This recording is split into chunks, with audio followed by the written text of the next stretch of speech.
पाणी येतात. प्रभू रामचंद्र दोघांमध्ये तफावत कशी आहे? प्रभू रामचंद्र हे दिवसा 12 वाजता भर दुपारी भर उन्हाळ्यामध्ये जन्माला आले होते. भगवान गोपाल कृष्ण रात्रीच्या काळोखात आणि भर पावसाळ्यामध्ये श्रावण मासात रात्रीच्या 12 वाजता जन्माला. भगवान गोपाल कृष्ण अष्टमीला जन्माला येतात. प्रभू रामचंद्र नवमीला जन्माला येतात. यांनी 8चा आकडा निवडावा आणि त्यांनी 9चा. दोघांमध्ये कशी तफावत आहे पहा. हो, प्रभू रामचंद्र हे राजवाड्यामध्ये जन्माला आले आणि भगवान गोपाल कृष्ण बंदी शाळेमध्ये. किती दोघांमध्ये फरक आहे. म्हणून चरित्र ते उच्चारावे गोकुळी. गोकुळाच्या चरित्र त्याचा उच्चार करायचा झाला. बरं, मग तुम्ही म्हणाल की महाराज भगवान वसुदेव आणि देवकीचा विवाह चाललेला आहे. विवाहाच्या प्रसंगी त्या ठिकाणी महाराज आकाशवाणी झालेली आहे. तिकडून सांगितलं पुण्य सारावया भेटे देव ऋषी वधी बाळकाशी ठेवू नको. लग्न समारंभ चाललेला होता वसुदेव देवकीचा. हा जो कोण होता उग्रसेनाचा मुलगा होता कंस आणि हा रथाचा धुरकरी होता. धुरकरी म्हणजे सारथी. सारथी होता. पूर्वीची वरात वेगळीच वरात होती दादा. ढोल नगारे जिकडे तिकडे वाजतायत त्या आनंद उत्सवामध्ये. आणि आकाशवाणी झाल्यामुळे याला वाटलं हिच्यापासून जर कधी मुलगा जी आपत्ती ती माझा काळ बनून येणार आणि हिच्या लग्नामध्ये मी हवा आनंद लुटतोय म्हणून हिला ठेवायचं नाही. आता त्याने तलवार काढली आणि मारणार. तितक्यात काय झालं माहितीये का?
हिने काय केलं नाही.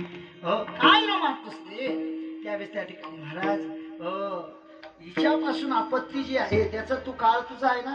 मग असं कर हवं तर आम्हाला बंदिशात ठेव. हिने काय केलं त्याला बी कळालं हिने काय गुन्हा केलेला. हिच्यापासून जी आपत्ती आहे त्याचा आहे ना त्याची भीती होती याला. म्हणून काय झालं मग त्या ठिकाणी महाराजांना बंदिशाळेत ठेवण्यात आलेलं आहे. बंदिशाळेत ठेवलं. एका मागून एक आपत्ती व्हायला लागली. मी पटकन पुढे चालतोय बरं का. कारण तो आपल्याला कमी वेळात जास्त रंग काढायचे म्हणून एका मागून एक आपत्ती व्हायला लागली. आणि ती आपत्ती होत असताना साही मारिले दुराचारी. 6 पुत्र मारले देवकीचे. काय कारण असलं पाहिजे. मागच्या जन्मामध्ये ह्या देवकीने आपल्या सौतीचे 6 पुत्र मारले होते.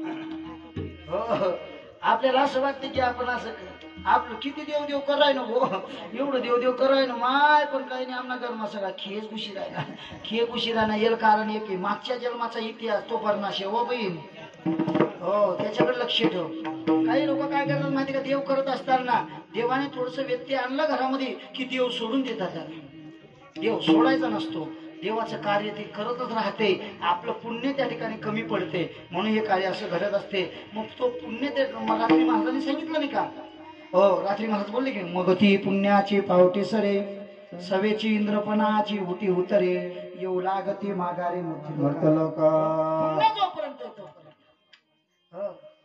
पुण्याची गाठवली त्या ठिकाणी महाराज.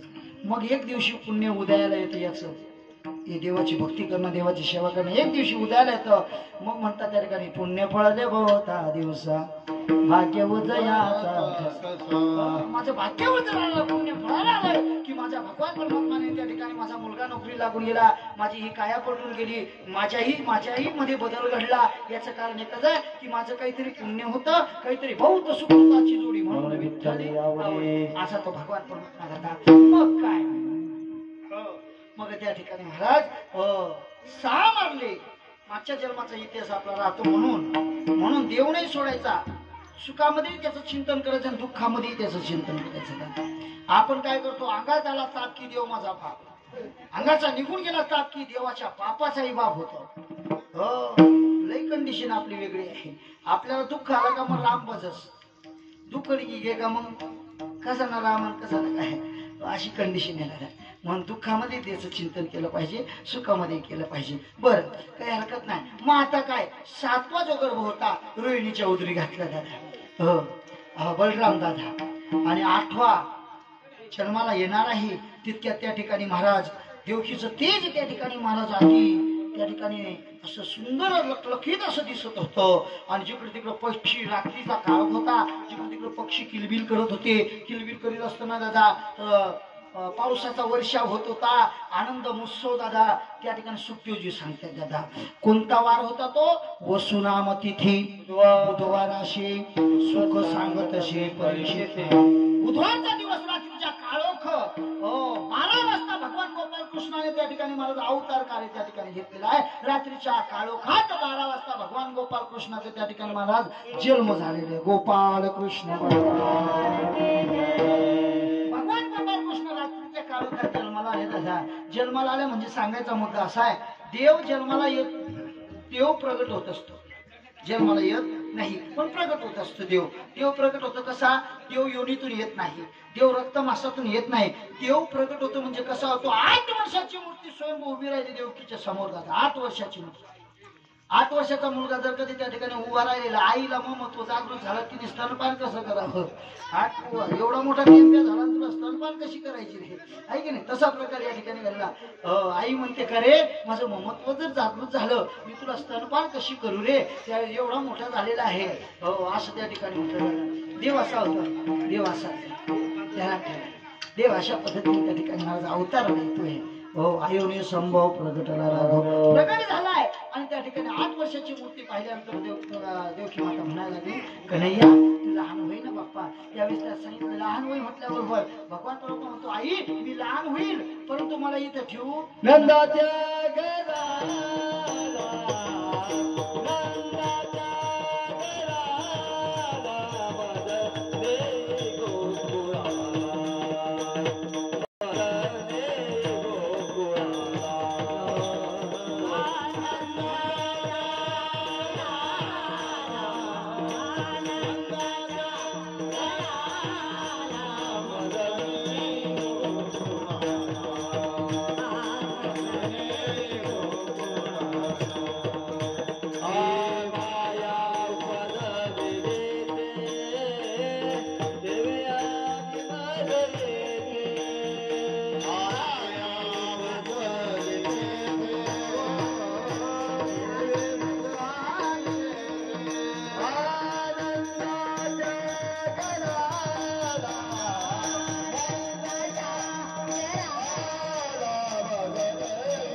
असं भगवान परमात्मा सांगतोय. बसल्याला विचार पडला काय, बाळ कशी नेऊ गोकुळात, बाळ कशी नेऊ अलीकडे यमुना पलीकडे जमुना, उतरून कसा जाऊ बंदी शाळेला कडली कुलूप, उघडून कसा जाऊ गोकुळात बाळ कशी नेऊ. कसं काय बाळ निवत विचार पडला. बाबा विचार कसा करताय, फक्त टोपलीत घाला मला उचलात घरी. देवाला टोपलीत घातल्यानंतर नुसतं उचलल्याबरोबर देवाला डोक्यावरती घेतलं का बंधनातून मुक्त होतं मनुष्य. उचलेला कमळापाती, उचलेला कमळापाती,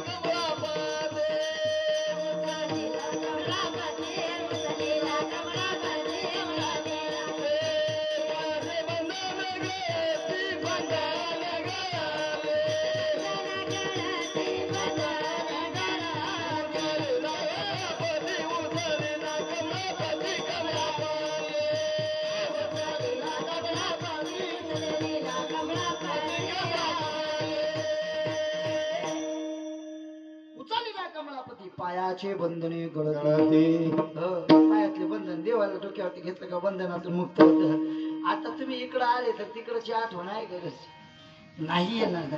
आता नाही त्याच्या सानिध्यात आहात तुम्ही. आता हो हा धर्ममंडप सोडा तिकडं नुसतं तुम्ही नदी ओलांडा माय तिथला कांदा पडेल आहे की नाही याचं कारण नाही इथं आल्यानंतर नाही तुम्हाला सुचणार हा इथं ज्याला सुचल म्हणजे तो मनोभावी आला असं ज्याला जर सुचलं ते समजावं हा मनापासून नाही कीर्तन आली अहो फक्त त्या 3 लोकांना यादीमा बसणार असे कोण हौशा नाही पुढे नाही म्हणत या 3 लोकांच्या यादीमध्ये बसणार आहे अशी कंडिशन इथं मनापासून यावं लागते दादा आणि मनापासून देव बसावा लागतो मनापासून बसला तर तुम्हाला त्या ठिकाणी दूर नाही तुमच्या जवळच आहे तो कुठल्याही कार्याला त्या ठिकाणी मला तुमच्या पाठीशी उभाच आहे हो तुमची कसोटी बी घेईन कसोटी माझी नाही घेतली होती काय माझ्या दिंडीमध्ये कसोटी घेतली होती उडवला होता मला काय त्या ठिकाणी पण देवाची लीला आहे हो देव म्हणतोय अरे पुढेही बहुत करणे तुला कार्य करायचं पुढं हो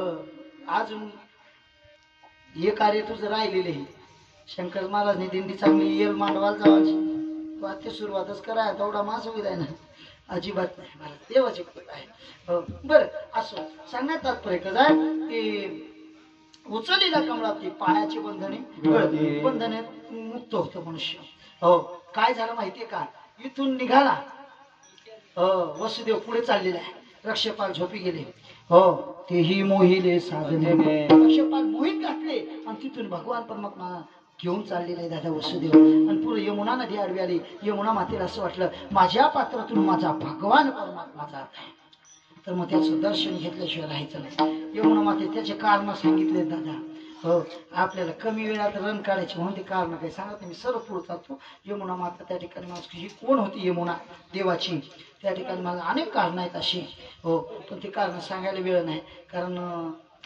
कमी वेळात जास्त रन काढायचे हे कीर्तन असे असते दादा याला जास्त लांबवलं तर लांबतं बिना आखडलं तर आखडते तसा प्रकार आहे म्हणून यमुना माता दुथडी व वाहत होती दादा वसुदेव पुरातून चाललेले टोपलीत बाळ आहे आणि चालत असताना आता यमुना माता त्या ठिकाणी मला दुथडी जास्तच व्हायला लागली इथपर्यंत पाणी हो आलं कमरेपर्यंत